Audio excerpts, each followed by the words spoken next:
بسم اللہ الرحمن الرحیم الحمد للہ رب العالمین والصلاة والسلام علی سید الانبیاء والمرسلین اما بعد رب اشرح لی صدری ویسر لی امری واحلل عقدۃ من لسانی یفقهوا قولی۔ سبق نمبر 18B، سورۃ البقرہ، آیت نمبر 122 اور 123۔ ہم فوراً آتے ہیں اپنی اشارے کے تعارف پر۔ دوسرا، جو 4 اشارے اس صفحے پر ہم نے پڑھنے ان کو ایک مرتبہ دہرائیں۔ راضی نہ ہوں یہود و نصارہ، بنی اسرائیل یاد کرو نعمتیں، ابراہیم علیہ السلام کی آزمائش اور کامیابی، بیت اللہ اور شہر مکہ۔ پہلا اشارہ ہم پڑھ چکے ہیں، دوسرا ہم نے پڑھنا ہے بنی اسرائیل یاد کرو نعمتیں۔ تو چاروں اشاروں کو دہرائیں 2 مرتبہ۔ راضی، بنی اسرائیل، ابراہیم، بیت اللہ۔ راضی، بنی اسرائیل، ابراہیم، بیت اللہ۔ تو راضی نہیں ہوں گے یہود و نصارہ کب تک؟ جب تک کہ آپ ان کی ملت اور ان کے دین کی پیروی نہ کریں، اور آپ ان کو بتا دیں کہ ہدایت تو صرف اللہ ہی کی ہدایت ہے، اور اس کے بعد بھی علم آ جانے کے بعد اگر آپ ان کی خواہش کی پیروی کریں گے تو آپ اللہ سے، یعنی اللہ کے مقابلے میں اللہ کے سامنے اپنا کوئی حامی اور مددگار نہیں پائیں گے۔ اور جن لوگوں کو کتاب دی ہے ہم نے، وہ اس کی تلاوت کرتے ہیں جیسا کہ تلاوت کا حق ہے۔ یہی لوگ ہیں جو اس پر ایمان لاتے ہیں، اور جنہوں نے کفر کیا وہ خسارہ اٹھانے والے ہیں، نقصان اٹھانے والے ہیں۔ دوسرا اشارہ ہے بنی اسرائیل کو مخاطب کر کے کہا جا رہا ہے یاد کرو نعمتیں۔ تو بنی اسرائیل سے ایک لمبا خطاب کرنے اور ان کا ماضی یاد دلانے کے بعد یہاں اللہ تعالیٰ انہیں ایک مرتبہ پھر احسان یاد دلا رہا ہے۔ یہ آیات اس سے پہلے بھی گزر چکی ہیں، یا بنی اسرائیل اذکروا نعمتی التی انعمت علیکم، پہلے گزر چکی ہیں، تو ایک دفعہ پھر سے تکرار ہے انہی آیات کا۔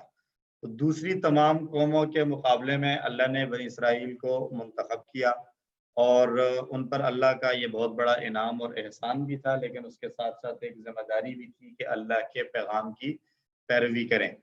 تو اللہ انعامات کو یاد کرنے سے ہمیشہ اللہ کا شکر ادا کرنے اور اللہ کے احکام کی پیروی کرنے میں مدد ملتی ہے۔ کسی آدمی نے کوئی کام کہا ہو اور اس نے احسان کر رکھے ہوں بہت سارے، اگر اس کے احسانات یاد رہیں تو اس کا حکم ماننا آسان ہوتا ہے۔ دنیا میں بھی یہی نظام ہم دیکھتے ہیں۔ تو جو رب ہے ہمارا، جس نے ہم پر احسانات کی بارش کر رکھی ہے، اس کے انعاموں اور احسانات کو یاد رکھیں گے تو اس کی پیروی کرنے میں، احکام ماننے میں ہمیں مدد ملے گی۔ پھر ایک قیامت کے دن کی سختی کو بیان کیا کہ اس دن اللہ کے علاوہ کوئی مدد کرنے والا نہیں ہوگا۔ اس دن کو یاد رکھنے سے بھی غلط جذبات اور خواہشات پر قابو پانے میں مدد ملے گی۔ تو یہ اسباق ہیں اس 2 آیات کے۔ نیا لفظ کوئی بھی نہیں ہے، ماشاءاللہ۔ تو اب ایسی آیات ہمیں کئی آگے نظر آتی رہیں گی جہاں پر نیا لفظ جو ہے وہ کوئی بھی نہیں ہوگا۔ یہ دیکھتے ہیں کیسے نیا لفظ کوئی بھی نہیں ہے، سارے ہم کیسے پڑھ چکے ہیں۔ تلاوت: اعوذ باللہ من الشیطان الرجیم، یا بنی اسرائیل اذکروا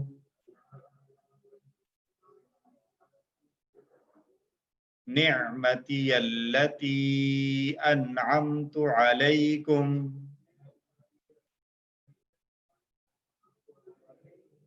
وانی فضلتکم علی العالمین۔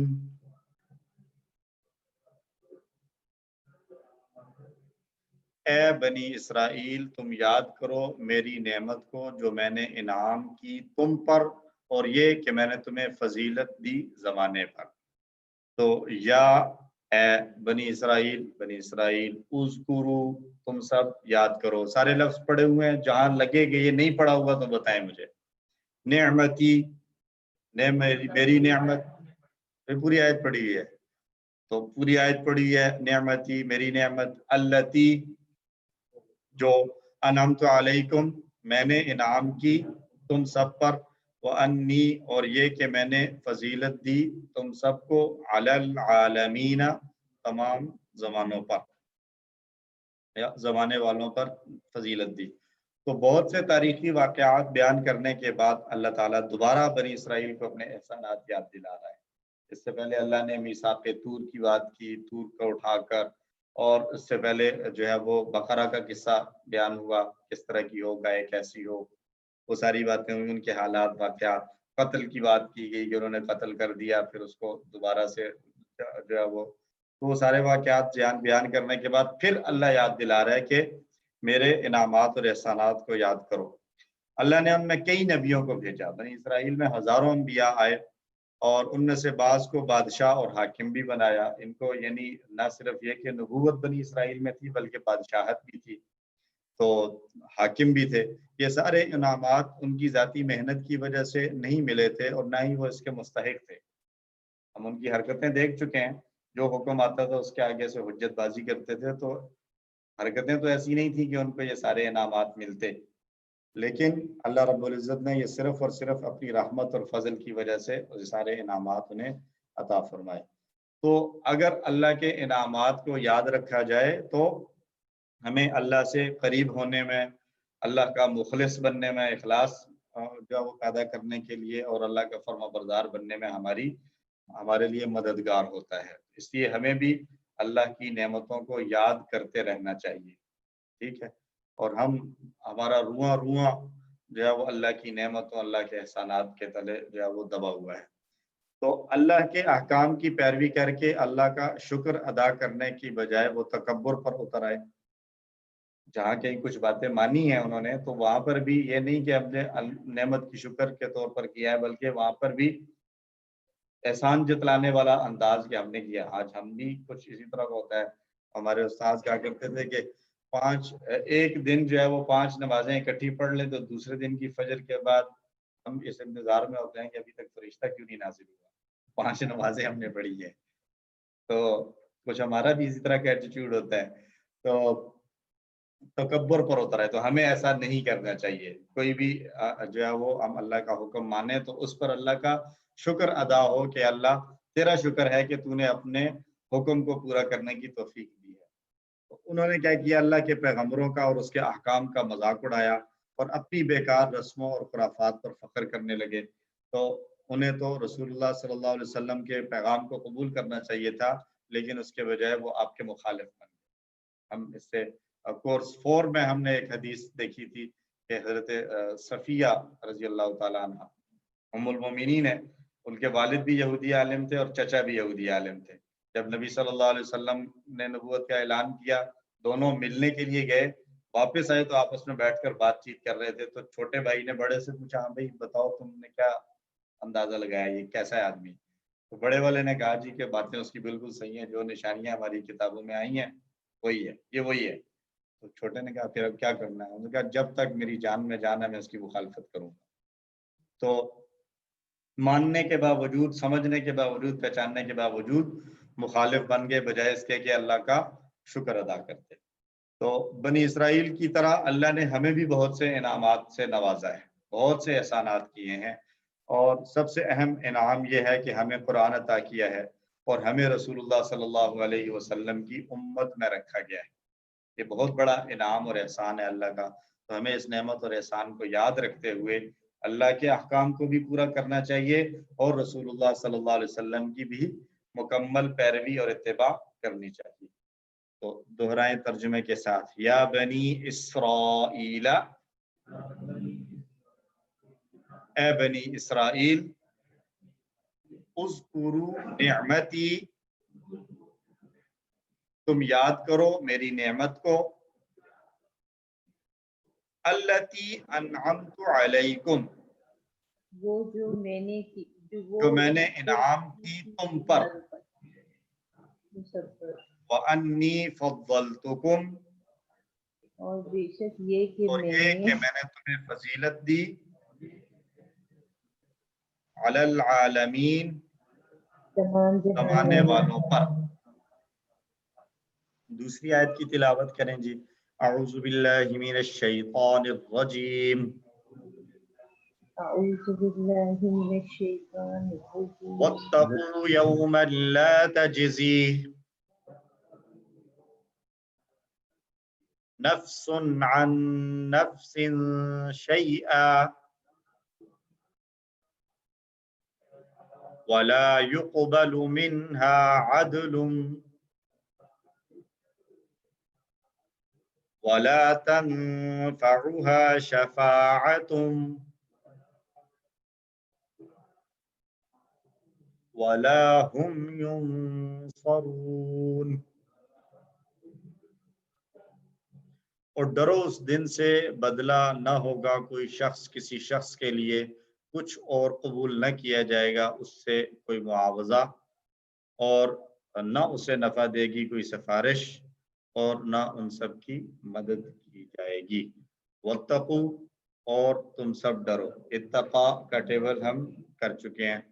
یومن، اس دن سے، لا تجزی، نہیں بدلہ ہوگا، نفس عن نفس، کوئی شخص کسی دوسرے شخص کے لیے، شیئن، کچھ بھی، ولا یقبل، اور نہیں قبول کیا جائے گا، منہا، اس سے، عدل، کوئی معاوضہ، ولا تنفعها، اور نہ نفع دے گی اسے۔ یہ تنفع، نفع ینفع سے تنفع ہے، تو یہ کون سا والا ہے؟ یہ تنفع ہے یا یہ والا تنفع؟ یہ والا کیوں ہے تنفع؟ آگے کیا ہے؟ شفاعتن، شفاعتن کی وجہ سے یہ ہی تنفع، لا تنفعها، ہا کس کی طرف جا رہا ہے؟ لا تنفعها، یہ نفس کی طرف، نفس قوم تو نہیں ہے، نفس ہے۔ لا تنفعها، نہ فائدہ دے گی شفاعت اس نفس کو، کسی شخص کو، اس نفس کو فائدہ نہیں دے گی۔ ولا هم ينصرون، اور نہ وہ ان سب کی مدد کی جائے گی۔ ينصرون کا اشارہ کیا کریں گے؟ ينصرون مجہول، 4 کا اشارہ، ينصرون، ان کی مدد کی جائے گی۔ تو اپنی توجہ مت بھٹکنے دیں، قیامت کے دن کو ہمیشہ نگاہوں کے سامنے رکھیں۔ سورۃ الفاتحہ میں ہم نے 12 عادات پڑھی تھی، وہاں ہم نے ایک عادت یہ بھی پڑھی تھی کہ ہر کام کرتے وقت آخرت کو اور قیامت کو مد نظر رکھا جائے۔ اگر کوئی انسان آخرت کے دن کو یاد رکھے گا تو شیطان اسے کبھی بھی گمراہ نہیں کر سکے گا۔ کوشش وہ کرے گا، بھٹک بھی سکتا ہے، لیکن دوبارہ سے ٹریک پر آ جائے گا۔ لیکن اگر آخرت یاد نہیں ہے تو پھر وہ بھٹکنے میں بھٹکتا ہی رہے گا اور ضلوا ضلالا بعیدا ہو جائے گا، دور کی گمراہی میں چلا جائے گا۔ تو آخرت کو یاد رکھنے والا ہمیشہ حق کی پیروی کرے گا، چاہے کتنا ہی مشکل کیوں نہ ہو یا اس کی خواہشات کے خلاف ہی کیوں نہ ہو۔ تو اس دن قیامت کی جو ہے وہ نشانیاں بتائی ہیں کیا ہے؟ اس دن کوئی کسی دوسرے کی جگہ ذمہ دار نہیں ٹھہرایا جائے گا۔ یعنی ایسا نہیں ہے کہ میں کہوں جی کہ یہ کام تو میں نے اس لیے کیا تھا کہ مجھے ملک صاحب نے کہا تھا، غالب صاحب نے کہا تھا، تو اب غالب صاحب سے پوچھے میں نے، انہوں نے مجھے کیوں کہا؟ تو جو کام خود کیا، اپنا کام، اپنا بدلہ خود دینا ہے۔ لا تزر وازرۃ وزر اخری، کوئی کسی دوسرے کا بوجھ بھی نہیں اٹھائے گا۔ دولت کام نہیں آئے گی، مال لے کر کوئی چلا جائے، پہلی بات تو یہ ہے کہ کسی کو جانے کی اجازت نہیں ہے مال لے کر، اگر کوئی کسی طریقے سے لے ہی جاتا ہے تو اس کا کوئی کام نہیں آنا ہے، وہاں پہ دولت کام نہیں آئے گی۔ جی اسی طرح کوئی طریقہ نہیں ہے لے کر جانے کا۔ لیٹ سپوز کہ کوئی لے کر چلا گیا اور وہاں پہ اس کو پتہ چلا جی کہ آپ کے اکاؤنٹ میں یہاں پڑے ہوئے ہیں کچھ، پتہ نہیں انہوں نے شاید کچھ کر رکھا ہو، اللہ پاک ان کو سمجھ ہوتا۔ کوئی سفارش فائدہ نہیں دے گی۔ ہم بہت سی ہم میں سے اکثر جو ہے وہ اس غلط فہمی میں پڑے ہوئے ہیں، سفارش ہو جائے گی تو سفارش ہوگی، نبی صلی اللہ علیہ وسلم کی ہے سفارش، اور جو ہے وہ سورۃ النبأ میں اللہ نے فرمایا ہے کہ اس دن سارے کھڑے ہوں گے، کسی کو بات کرنے کی اجازت نہیں ہوگی مگر وہ جس کو اجازت دی جائے، اور جس کو اجازت ملے گی وہ کیا کچھ بھی کہہ دے گا؟ نہیں، وہ بھی کہے گا درست بات، قال صوابا، وہ بھی درست بات کہے گا۔ تو سفارش پہلی تو یہ ہے کہ ہم اپنے آپ کو اس قابل تو بنائیں کہ اپنے آپ کو پیش کر سکیں کہ جی میری سفارش کر دیں۔ ہمارے عمل سفارشی ہوں گے، قرآن سفارش کرے گا، قرآن سفارش کرے گا، اعمال سفارش کریں گے جو احادیث میں ہمیں ملتے ہیں۔ وہ تو نبی صلی اللہ علیہ وسلم بھی استغاثہ کریں گے. قال الرسول یا ربی ان قوم اتخذوا هذا القرآن مہجورا، اے رب میری اس قوم نے اس قرآن کو چھوڑ دیا تھا. یہ شکایت ہے، استغاثہ ہے، لیکن ساتھ ساتھ شفاعت کا بھی ہے، خوشخبری ہے، تو دونوں کام ہے. تو لیکن سفارش اور شفاعت تو اس کی ہوگی نا جس کے پاس کچھ ہوگا بھی، کوئی تعلق واسطہ ہی نہ ہو، میں آپ کو جانتا ہی نہ ہوں اور میں آپ کو کہوں میری سفارش کر دیں، آپ کہیں گے بھائی ہو کون، میں تو آپ کو جانتا تک نہیں، میں کیسے سفارش کروں. جی جی جی. تو اللہ نے تو یہ فرمایا ہے کہ اگر تم اللہ سے محبت چاہتے ہو تو میری اتباع کرو، فاتبعونی. تو کوئی سفارش نہیں ہوگی اللہ کی اجازت کے بغیر، کوئی بھی طاقت کچھ بھی مدد نہیں کر سکے گی. تو اس بات کو ذہن میں رکھیں. ابھی ہم نے نماز میں جو آیات تلاوت کی سورہ عبس کی، اس میں بھی یہی ہے کہ یوم یفر المرء من اخیہ و امہ و ابیہ، جن لوگوں کی جن جو ہے وہ افراد کی وجہ سے انسان غلطیوں کا ارتکاب کرتا ہے، وہی جان چھڑا کر بھاگ رہے ہوں.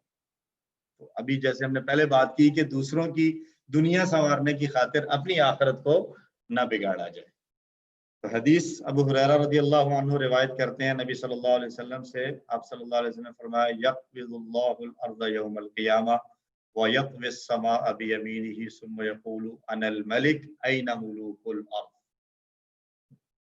کہ اللہ رب العزت جو ہے وہ قیامت کے دن زمین کو اپنی مٹھی میں لے گا اور آسمان کو اپنے دائیں ہاتھ میں لپیٹ لے گا، جیسے اللہ کا ہاتھ، جیسے اللہ کی شان لپیٹ لے گا، اور پھر فرمائے گا میں ہوں بادشاہ. کہاں ہے زمین کے بادشاہ؟ ایسے ہم جو ہے نا کوئی ایک کسی دوسرے کو تڑی لگاتا ہے اور کہتا ہے میں ہوں، بتاؤ کون ہے جو بولے گا آگے. تو یہ تو ہمارا دنیا کی تڑی ہوتی ہے، ہم اسی میں دبک جاتے ہیں. یہ بادشاہوں کا بادشاہ اور رب الارباب جو ہے وہ یہ اعلان کر رہا ہے کہ میں ہوں، ہے کوئی جو میرے مقابلے میں کھڑا ہو؟ لمن الملک اليوم للہ الواحد القہار. اللہ رب العزت اس دن کی سختی سے ہم سب کو محفوظ فرمائے. تو ترجمے کے ساتھ مشق دہرائیں. واتقوا یوما، اور ڈرو اس دن سے، لا تجزی نفس، بدلہ نہ ہوگا کوئی شخص، عن نفس شیئا، کسی شخص کے لیے کچھ بھی، ولا یقبل منہا، اور نہ قبول کیا جائے گا اس سے، عدل، کوئی معاوضہ، ولا تنفعها شفاعت، اور نہ نفع دے گی اسے کوئی سفارش، ولا هم ینصرون، اور نہ ان سب کی مدد کی جائے گی. با محاورہ ترجمہ. اے بنی اسرائیل میری نعمت یاد کرو جو میں نے تم پر کی، اور یہ کہ میں نے تمہیں زمانے والوں پر فضیلت دی. اور اس دن سے ڈرو جس دن کوئی شخص بدلہ نہ ہو سکے گا کسی دوسرے شخص کا کچھ بھی، اور نہ اس سے کوئی معاوضہ قبول کیا جائے گا، اور نہ اس سے کوئی سفارش نفع دے گی، اور نہ ان کی مدد کی جائے گی. تو اسباب پھر سے دہرا لیں یاد دہانی کے لیے. دوسری قوموں کے مقابلے میں اللہ نے بنی اسرائیل کو منتخب کیا، یہ ان پر اللہ کا بہت بڑا انعام تھا. وہیں پر ایک بڑی ذمہ داری بھی تھی کہ اللہ نے جو ان کو انتخاب کیا ہے وہ اس انتخاب پر پورا اترتے ہوئے اللہ کے احکام کو دوسروں تک بھی پہنچائیں اور اس کی پیروی خود بھی کریں. اللہ کے انعامات کو یاد کرنے سے اللہ کے شکر کے جذبات پیدا ہوتے ہیں اور اللہ کے احکام کو پورا کرنے کی میں مدد ملتی ہے. اور قیامت کی سختیوں کو اور ہولناکیوں کو یاد رکھنے سے نافرمانی سے، غلط خواہشات اور غلط جذبات پر قابو پانے میں مدد ملتی ہے. تو ہم سب اللہ سے دعا مانگتے ہیں کہ اللہ ہم سب کو اپنا شکر گزار اور فرما بردار بندہ بنا. آمین. اور قیامت کے دن ہمیں صرف اپنے ہی فضل و کرم سے جنت الفردوس عطا فرما. ٹھیک ہے جی. اور منصوبہ بندی اور پلاننگ ہماری کیا ہونی چاہیے کہ اللہ کے انعامات اور احسانات کو یاد رکھوں گا، اور خاص طور پر جب بھی الحمدللہ کہوں تو کسی تھنکنگ کے ساتھ کہوں گا. ایک الحمدللہ یہ ہے کہ بس الحمدللہ الحمدللہ اور وہ چلے. اور ایک الحمدللہ ہے کہ اللہ نے سانس دی ہے، اس کی نعمت. اللہ نے بیٹھنے کی، چلنے کی، ہاتھ پکڑنے کی، کھانے پینے کی صلاحیتیں دی ہیں، نعمت ہے اللہ کی. کھانے کو اللہ سب کچھ دے رہا ہے، شمار نہیں ہو سکتا. ان تعدوا نعمت اللہ لا تحصوها، اگر تم اللہ کی نعمتوں کو شمار کرنا چاہو تو تم نہیں شمار کر. تو اللہ کی لا تعداد اور انگن نعمتوں پر شکر ادا کرنے کے لیے اللہ کے انعامات اور احسانات کو یاد کرتا رہوں گا.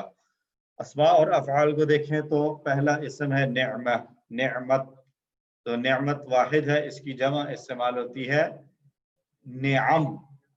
نعمتن ہے اور اس کی جمع نعمن.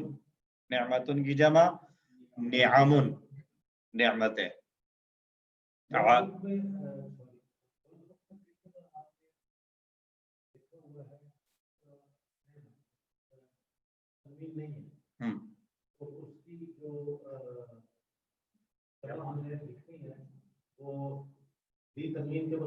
نہیں، اس میں دونوں چیزیں آپ نے کرنی ہے کہ جو واحد ہے وداؤٹ تنوین لکھا ہوا ہے نا، تو اگر وہاں تنوین بن رہی ہے، ہم جب یہاں پڑھتے ہیں تو ہم اس کو پڑھتے ہیں اسی طریقے سے تنوین کے ساتھ ہے یا نہیں ہے. ابھی تک تو ایسے ہی کر رہے ہیں. جہاں تنوین نہیں ہے وہاں ساتھ ساتھ میں مینشن کروں گا، جہاں نہیں تھی شاید کیا بھی ہے کہیں پہ. ٹھیک ہے، تو آپ نے وہ تنوین بھی لگانی ہے اور اگلی جو جمع ہے وہ بھی اس کے مطابق تنوین کے ساتھ لکھنی. یہ آپ کا ٹیسٹ ہے وہاں پہ. ٹھیک ہے، اور اس کا آسان حل یہ ہے کہ آپ بک کو دیکھیں تو بک میں وہ تنوین کے ساتھ لکھے ہوئے ہیں. بک میں، ورک بک میں نہیں ہے. جی، تو وہی ورک بک آپ نے بک سے دیکھ کر حل کرنی ہے نا. تو سر یہی تو چھوڑا ہے کہ آپ بک میں دیکھیں، وہاں پر دی ہوئی ہے تو وہاں پر ڈال دیں. جی، بک میں دیکھیں کہ نعمتن نعمت لکھا ہوا ہے صرف. بک کھولیں دیکھیں نعمتن پہ تنوین دی ہوئی ہے تو ورک بک پہ واحد پر بھی تنوین ڈال دیں. عالمین جمع ہے اور اس کا واحد آ رہا ہے عالم. من ہوگا یا عالمین ہوگا، اس کانٹیکسٹ کو دیکھتے ہوئے. عالمین ہے تو اس کا واحد پھر کیا ہوگا، عالمین ہوگا. علا حرف جر ہے، اس کے بعد العالمین آیا ہوا ہے تو واحد بھی عالمین آئے گا. یومن واحد ہے جمع، ایام کئی دفعہ گزر چکا. نفس واحد، اس کی جمع انفس اور دوسری نفوس، جان یا شخص کو کہا جاتا ہے. اور بھی ایک لفظ نظر آ رہا ہے شیء، یہ بھی واحد ہے اور اس کی جمع اشیاء. فتح نصرہ سے اذکرو ذکرہ کا ٹیبل ہم نے کسی ون میں پورا کیا تھا. 6 الفاظ کیا ہوں گے، ذکرہ، یذکرو، اذکر، ذاکر، مذکور، ذکر. ذکر کا معنی یاد کرنا اور نصیحت حاصل کرنے کے معنی میں بھی استعمال ہوتا ہے. ذکرہ، اس نے یاد کیا. نصر. اور دوسرا ہے یقبلو. پہلے تو یقبلو کا اشارہ کریں، یہ ہے. اب بتائیں کہ یہ اس کا ماضی اور مضارع کیا ہوگا. قبیلہ یقبلو، سمع یسمع کریں. قبیلہ یقبلو اقبل، قابل مقبول قبول. قبیلہ یقبلو اقبل، قابل مقبول قبول.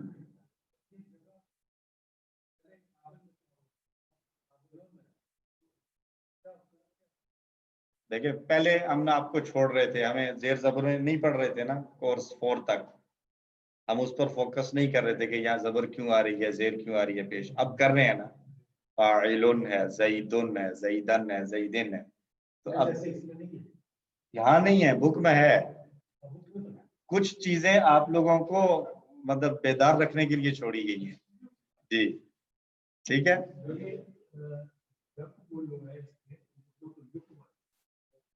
مجہول ہے نا، یقبلو ہے، نہیں قبول کیا جائے گا. قبیلہ، قبیلہ یقبلو ہے نا، یقبلو قبیلہ اس نے قبول کیا. یقبلو وہ قبول کرتا ہے، اس سے مجہول ہے. یقبلو اسے قبول کیا جاتا ہے. تو مجہول ہے نا، تو مجہول تو ایک الگ شیپ ہے. سر اس میں فائل تو یا رفع ہوگا، میں حالت رفع میں ہے، ٹھیک ہے، تو مقبول کا کس طرح سے اشارہ ہوگا؟ مقبول یہ اچھا اسی والا، سیم ہے. ٹھیک ٹھیک ٹھیک صحیح. تو یقبل ہے نا، تو اس کا ماضی بنے گا قبلا، قبول کیا گیا. نہیں دیکھیں یہ جو آ رہا ہے نا یہاں پہ، ہم اس کی 6 چابیاں نہیں دیکھتے ہیں، ہم جو دیکھتے ہیں وہ بالکل بیسک والی دیکھتے ہیں. مثلا ینصرون آگے آ رہا ہے تو وہ مجہول ہے ینصرون، لیکن ہم ینصر سارا وہ مجہول نہیں دے رہے، ہم تو سمپل لے رہے ہیں نصر ینصر انصر. کنفیوژن کہاں ہے؟ مجھے سمجھ نہیں آ رہی آپ کو کہاں کنفیوژن ہو رہی ہے. مجہول کی چابیاں ہیں تو مجہول تو 2 ہی ہوتے ہیں، قبلا اور یقبلو، آگے تو ہوتا ہی نہیں ہے. ٹھیک ہے، تو ہم صرف وہ عام جو سمپل ہم نے پڑھا ہم اس کو دیکھ رہے ہیں. تنفع، نفع ينفع فتح، نفع ينفع انفع، نافع منفوع نفع. ٹھیک، نفع نفع دینا، نفع اس نے نفع دیا. اور شفاعت یہ بھی کون سا پیٹرن ہوگا؟ شفاع یشفع اشفع، شافع مشفوع شفاعت، اور اسی سے شفیع بھی آتا ہے. ٹھیک ہے، شفیع شفیع شفیع محشر نہیں کہتے، شفیع محشر صفت. سر پھر وہ اسم الفاعل آئے گا. شافع بھی استعمال ہوتا ہے، وہ اسم فاعل ہے، لیکن جب وہ آئے گا شفیع تو یہ صفت ہے نا. ہم نے پڑھا ہے فعیل کے وزن پر آنے والے QC4، بھول تو نہیں کہ لاک ڈاؤن میں QC4 سر پڑھی تھی، لیکن بس یہ تھا کہ یہ اسم الفاعل اس کو میں پھر آئے گا. فاعل نہیں کہیں گے نا، وہ صفت ہوگی. صفت تو الگ جیسے ہم چیز نے ہے، فاعل الگ. دیکھیں شافع کا معنی ہے شفاعت کرنے والا، اب وہ ابھی کر رہا ہے، کل کرے گا، پرسوں کرے گا، 1 دفعہ کی 2 دفعہ کی، یہ شافع ہے. اور شفیع کا معنی ہے جو ہمیشہ مسلسل سفارش کرتا ہے. سر لیکن جیسے بدی مفہوم ہم میں نے پڑھا فرق ہے نا، ہے. تو جب مفہوم میں فرق ہے تو ٹرم مختلف یوز ہوئی ہے، اس کو سر الگ جیسے نام ہم نے دیا گیا ہے. ایک کو شفیع، رحیم، کریم، عظیم، یہ جتنے بھی ہیں ان کو صفت کا صیغہ کہا گیا ہے کہ یہ اس میں صفت ہیں. جبکہ اسی میں راحم آ جائے، نصیر کا ناصر آ جائے تو اس کو پھر اسم فاعل کہیں. سر کچھ آسان فعل اسم الفاعل کے بھی ایسے ہیں جیسے قریب ہے، بدین ہے، بدیون تھا، تو یہ ہم نے اسم الفاعل میں پڑھے. ایکچولی ہم نے اس کو اسم فاعل کی اس میں ہم نے پڑھا ہے کیونکہ وہاں استعمال ہوتے ہی وہ ہیں، دوسرا استعمال ہی نہیں ہوتا. اب بدیع سے بادع استعمال ہوتا ہی نہیں ہے، اس لیے ہم نے وہاں پر لایا ہی بدیع. تو وہ لفظ اس میں صفت ہی ہے لیکن وہ فاعل کی جگہ پر استعمال ہو رہا ہے. ٹھیک ہے سر. ٹھیک ہے جی. ینصرون بھی مجہول تھا، ینصرون تو اس کی 6 چابیاں نصر ینصر انصر ناصر منصور اور نصر. مزید فی اچھا کمزور حروف والے تجزی، تو جزا کا ٹیبل ہم کر چکے ہیں. جزا، یجزی، اجزی، جازم، مجزی، جزا، بدلہ دینا. مزید فی ہی کو دیکھیں تو انعمت کئی دفعہ دیکھ چکے ہیں، انعم، ینعم، انعم، منعم، منعم، انعام، انعام دینا. اور فضلت یہ کون سا پیٹرن ہوگا؟ فضل یفضل، تو اس پر ہم نے مین باب کون سا پڑھا ہے؟ علم یعلم، فضل یفضل، فضل، مفضل، مفضل، تفضیل، فضیلت دینا. اور اتقوا، اتقا، یتقی، اتقی، متقن، متقن، اتقاء. الحمدللہ یہ ہمارا حصہ. اس میں کوئی دوسری وہ جو ہم گرامر پڑھ چکے ہیں لم وغیرہ والی وہ نہیں ہے.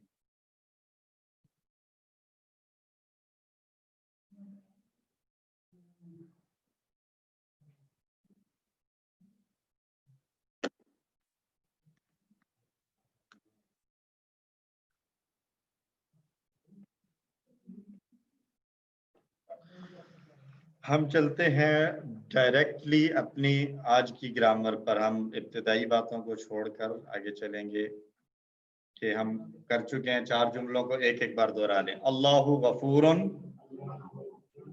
ان اللہ غفور، کان اللہ غفورا، خلق اللہ الارض. 4 جوڑیوں میں سے 2 ہم پڑھ چکے ہیں. فی الارض بیت کبیر، ایک حرف جر کی جوڑی اور دوسری صفت کی جوڑی ہم کمپلیٹ کر چکے ہیں. آج ہم نے پڑھنی ہے اشارے کی جوڑی. تو بیت کبیر کو اگر ہم تینوں حالتوں میں پریکٹس ایک مرتبہ کریں. ھذا بیت کبیر، رأى زید بیتا کبیرا، زید فی بیت کبیر. الحمدللہ. تو اشارے کے الفاظ ہم سیکھ چکے ہیں پہلے. ھذا ھؤلاء، یہ ہم نے پڑھے ہوئے ہیں. ھذا ھؤلاء. تو جس چیز کی طرف آپ اشارہ کرتے ہیں تو وہ پھر عام نہیں رہتی، وہ خاص ہو جاتی ہے. ٹھیک ہے. ویسے اگر میں کہوں الجوال تو وہ کوئی بھی ہو سکتا ہے، لیکن میں کہوں ھذا الجوال تو اب یہ اسپیسیفائی ہو گیا. تو اس لیے ھذا کے بعد آنے والا جس چیز کی طرف آپ اشارہ کر رہے ہیں وہ الف لام کے ساتھ ہی استعمال ہوگا. تو ہم کہیں گے ھذا البیت، یہ گھر. ٹھیک ہے جی. تو ال عام طور پر لگایا جاتا ہے جب کسی چیز کی طرف اشارہ کیا جا رہا ہو. اور یہ اشارے کی جوڑی ہے اس کے لیے جو سوال جب کیا جائے کون سا. ھذا البیت فی الارض بیت، زمین میں ایک گھر ہے. اب وہ سوال آیا کیسا ہے، تو بیتن کبیرن، بڑا گھر ہے. اگلا سوال وہ گھر کون سا ہے، تو پھر ھذا البیت، یہ والا گھر ہے. ٹھیک ہے. تو کون سا کے ساتھ سوال کیا جائے تو جواب ھذا یا ذالک اشارے کے ساتھ آتا ہے. تو اصلی حالت ہے ھذا، نصب کی حالت ہے ھذا، حرف جر کے بعد بھی ھذا. یعنی ھذا تینوں حالتوں میں ھذا ھذا ھذا، اس میں کوئی چینج نہیں آ رہا. ھذا ھذا ھذا. چینج آئے گا اس کے بعد والے میں. البیت کو اگر ہم ساتھ لیں تو پھر آئے گا ھذا البیت. تو ھذا میں چونکہ چینج نہیں ہے اس لیے ہم ایک ہی اشارہ کریں گے. ہم ھذا البیت نہیں کہیں گے، بلکہ چونکہ ایک ہی لفظ ہے جس نے چینج ہونا ہے البیت، تو ہم اسی پر اشارہ کریں گے. تو ایک انگلی کا اشارہ کرتے ہوئے میں بولتا ہوں اردو، آپ تو جواب دیں عربی میں. اصلی رفع کی حالت ھذا البیت، رفع کی حالت ھذا البیت. نصب کی حالت ھذا البیت، نصب کی حالت ھذا البیت. حرف جر کے بعد کی حالت ھذا البیت، جر کی حالت ھذا البیت. پھر سے رفع کی حالت ھذا البیت، نصب کی حالت ھذا البیت، جر کی حالت ھذا البیت. تو بیتی ھذا البیت کیا معنی ہے؟ بیتی میرا گھر، ھذا البیت یہ گھر ہے، میرا گھر یہ گھر ہے. تو کریں بیتی ہوگا، آئے گا بیتی ھذا البیت، میرا گھر یہ والا ہے. بیتی ھذا البیت، بیتی ھذا البیت. رأى زید ھذا البیت، رأى زید ھذا البیت. کیا مانا ہوگا؟ زید نے یہ گھر دیکھا، زید نے یہ گھر دیکھا. زید فی ھذا البیت، زید اس گھر میں ہے.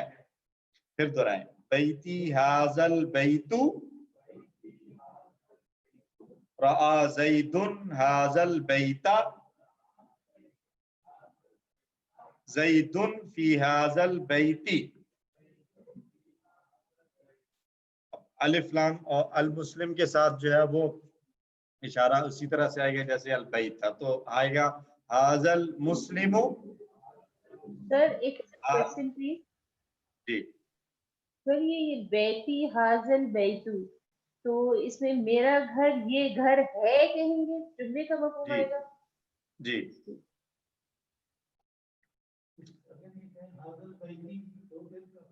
حاضل بیتی غلط ہے،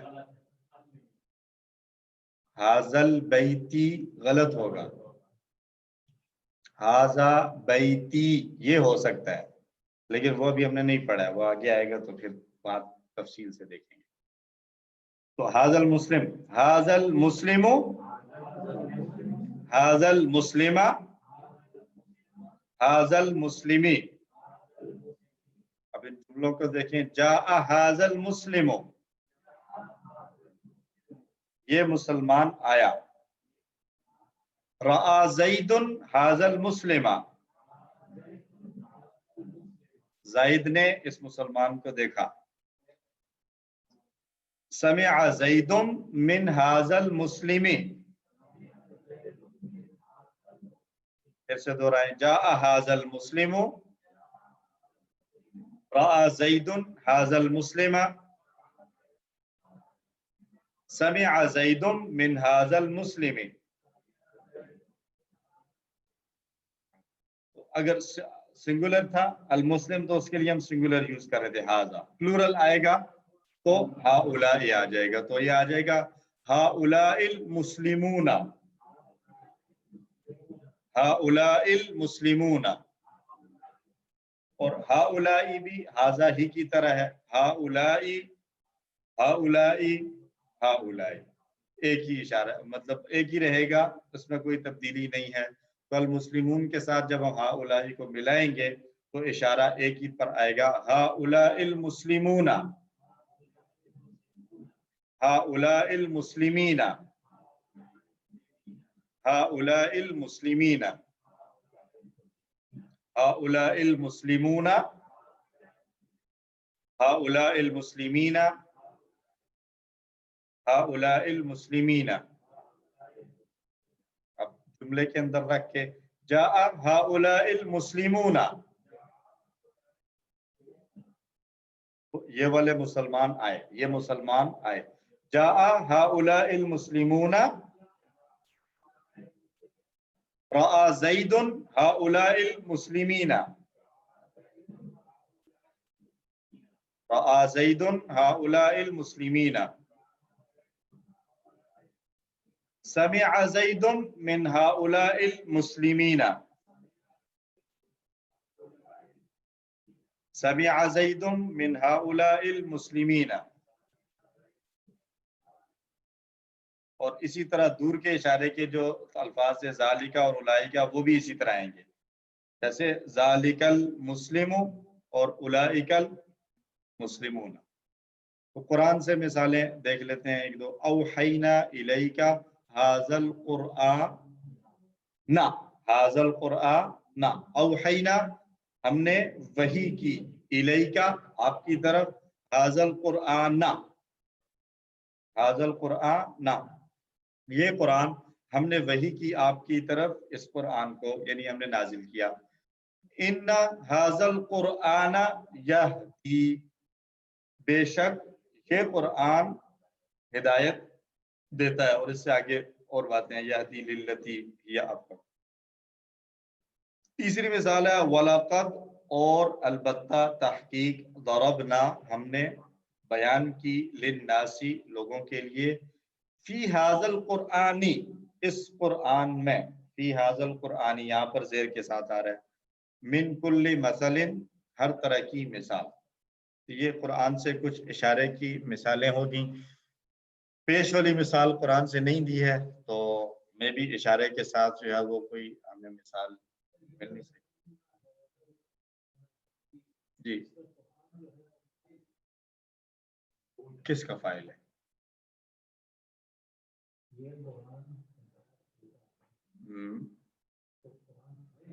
کس کا فائل کس کا ہوتا ہے؟ فعل کا ہوتا ہے نا، اور فعل کہاں ہے؟ قرآن سے پہلے فعل کہاں ہے؟ ایسا نہیں ہوتا، فائل اگر فعل سے پہلے آ جائے نا تو وہ پھر فائل نہیں رہتا، فعل کا فائل بننے کے لیے یہ ضروری ہے کہ فعل کو پہلے لایا جائے.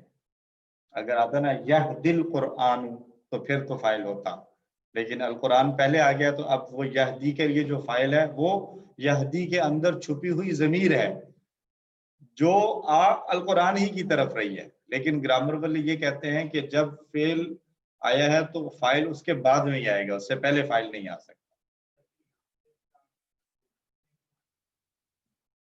انا ہے نا، یہ پیچھے انا کھڑا ہوا، انا کے بعد ہاذا ہے، اس سے تو چینج ہونا نہیں ہے. القرآن تو چینج ہو سکتا ہے. نہیں تھوڑی نہیں ہے یہ، وہ انا والے جملے ہم نے نہیں پڑھے. ان اللہ غفور، یہ وہ والا ہے نا.